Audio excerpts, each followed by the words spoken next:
Hi, how are you? I was just thinking yesterday. I was trying to remember what I was thinking yesterday, honestly. But I was just, going over, how silly or crazy I may look to some people sometimes. But I proudly own being different. And all my life I have been different.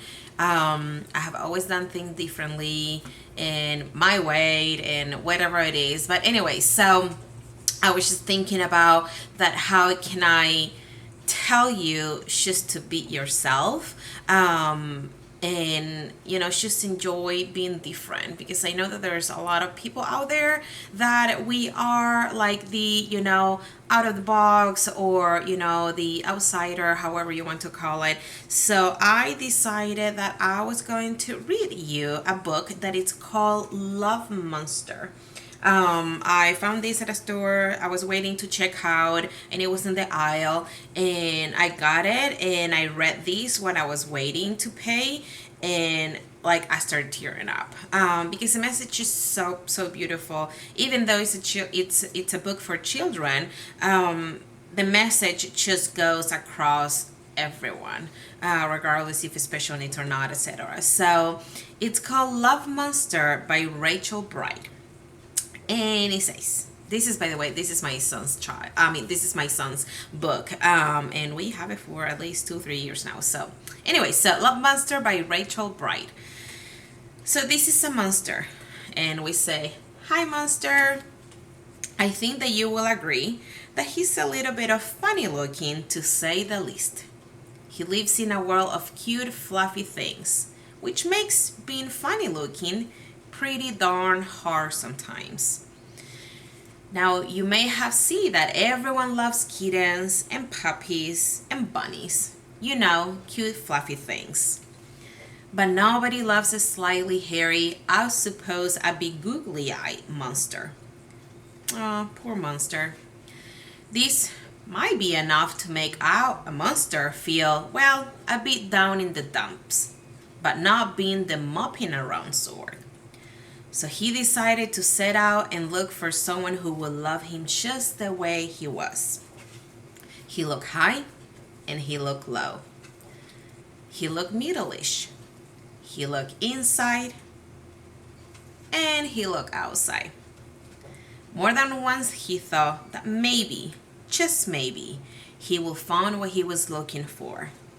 But as it turned out, things were never quite as they seemed.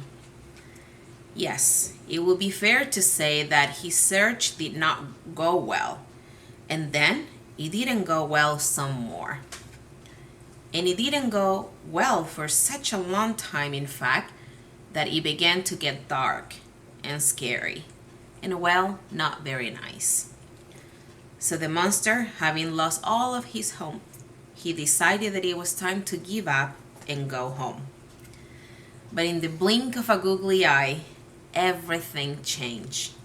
You see, sometimes when you least expect it, love finds you. It's such a beautiful, honest, to the point book, and I feel that children book always have very good life lessons.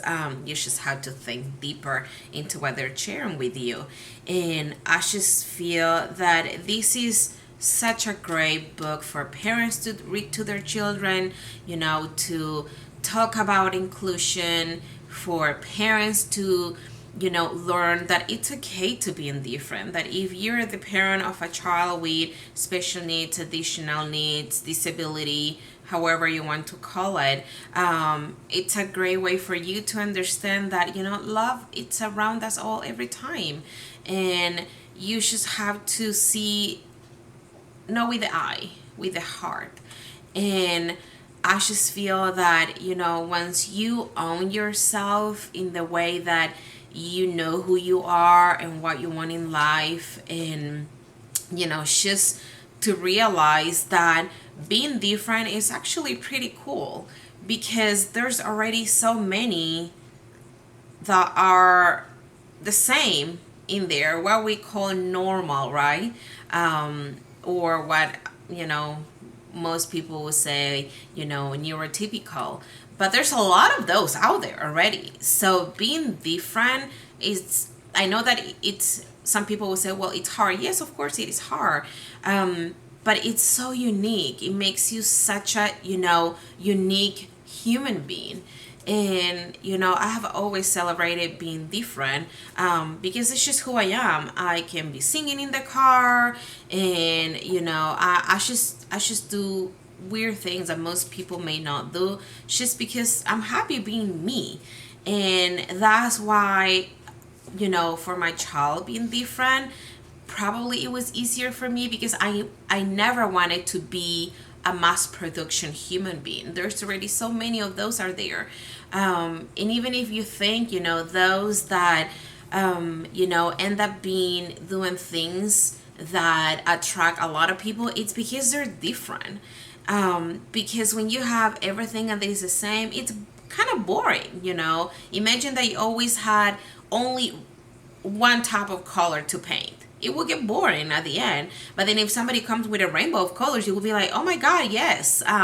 That's so appealing because it's different. So I'm not just saying that if you were just like everyone else, it's bad. That's not the point. The point is that it's cool to be different. It's cool to have a different haircut.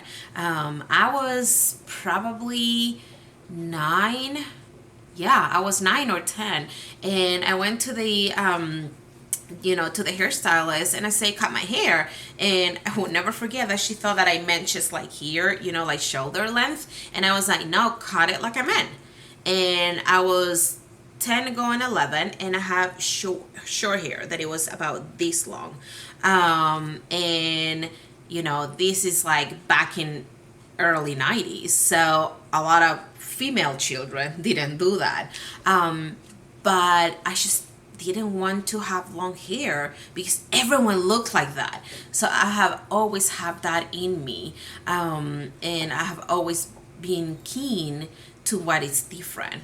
So of course that's just me, but I just wanted to tell you that if you are different and you're watching this just for whatever reason, because you end up watching this video, be proud of being different, because that makes you such a unique individual, and it can just provide maybe somebody else that also is different to say, yeah, it's pretty cool being different. So that's pretty much about it for today. If you ever find this video, again, I'm not here to promote anything, but it's such a beautiful story. Again, I can just show you. It's called Love Monster by Rachel Bright. So I think that it's a great book to have, to teach children about inclusion, for adults to remember that you were a child once, and to never take yourself seriously, not too seriously. Yes, you have to take yourself seriously, just not too seriously. So, well, that's it for today. Take care. Bye.